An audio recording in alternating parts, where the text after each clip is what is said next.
Today we're going to look at the hiragana a little more in depth. But first, I'm going to show you, this is the hiragana chart. Oops, I kind of just fell down from the chair. Oopsies. Now, all the letters in blue are kind of regular letters, but you see some in red. And these red letters, I'm showing here as shi, chi, tsu, and hu. These are in red because they don't really follow a pattern. If it did follow a pattern, you would say sa, si, su. But instead this is pronounced shi. Just to make sure that you know that.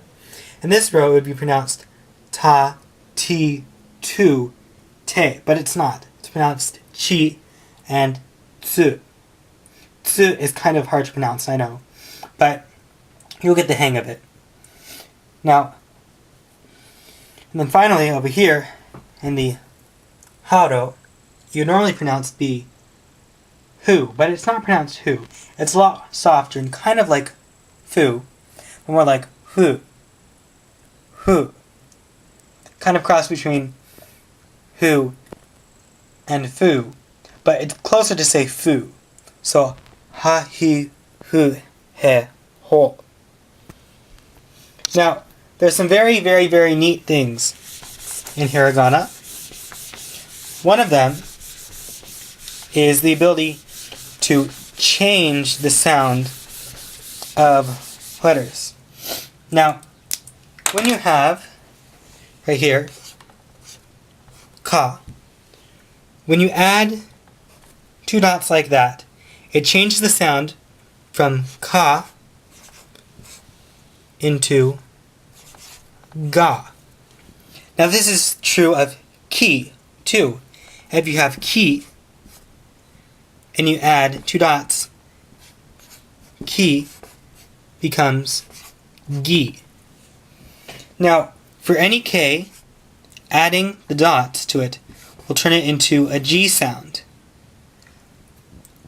S becomes z, then T becomes D,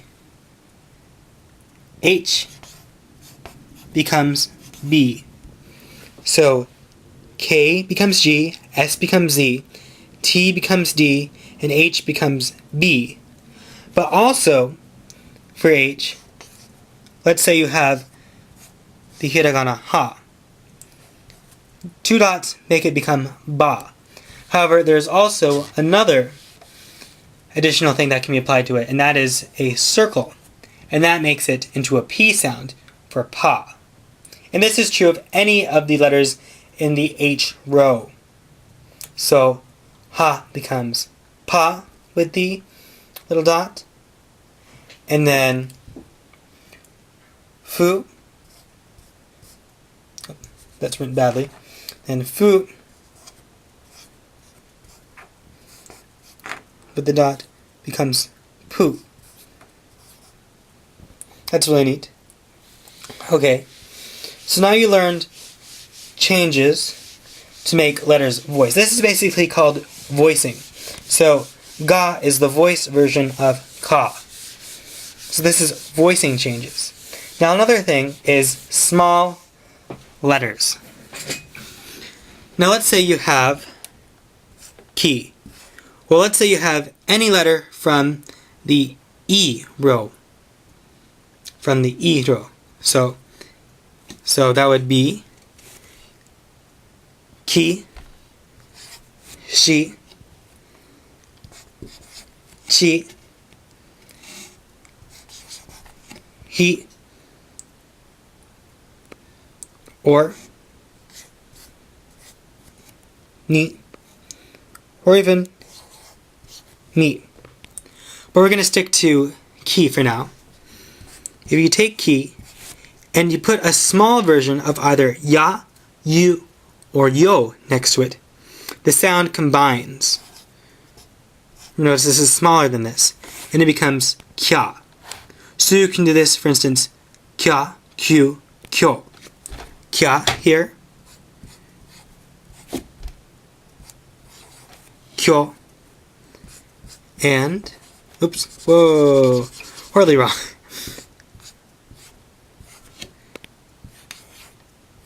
And Q. And this is true for any of the E row letters with either ya, you, or yo. So you can have myo, you can have hya, you can have cho. And this is true of their voiced equivalents. You can have ya, you can have pya, you can have pyo, you can have all of these. Now furthermore, another small, you can also have small tsu. Now, small tsu, this is basically a pause in the word. For instance, let's see, you can have the word matte kudasai.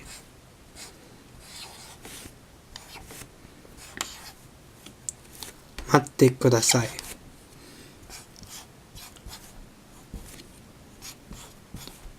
Now this is a little advanced for you at the moment, but it means please wait.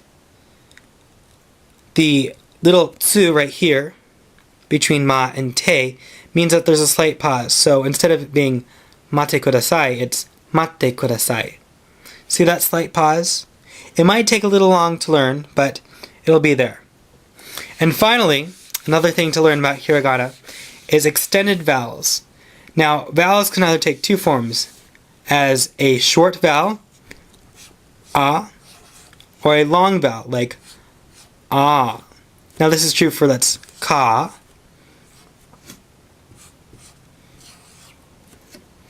ka. Now, let's say you have the word obasan,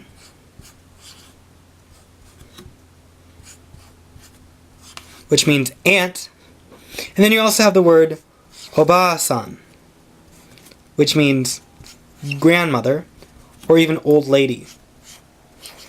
Now, you want to be able to make these sound different. Now, it's going to be hard to distinguish and hard to pronounce at the first, but obasan and obasan, you don't want to call your aunt an old lady.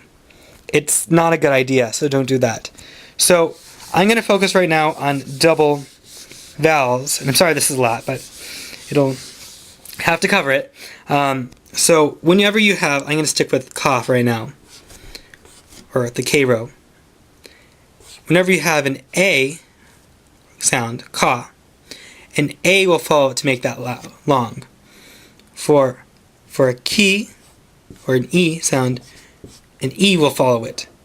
Ka, ki, ku. For an U will follow. See, these are all regular. You would think, oh, an A would follow an A sound, an E would follow an E sound, or an U would follow an U sound. However, for an O sound, ko, or ho, or any of those in the U row, it's not an O that follows it, it's an U, ko, that follows. So, following an O is an U, and same thing for an A. Okay, it's not what you expect. Instead of it being an A following the K sound, or a Hey sound, or a Me sound, it's an E sound, an E hiragana. You must put over it, after it. So you put E after A.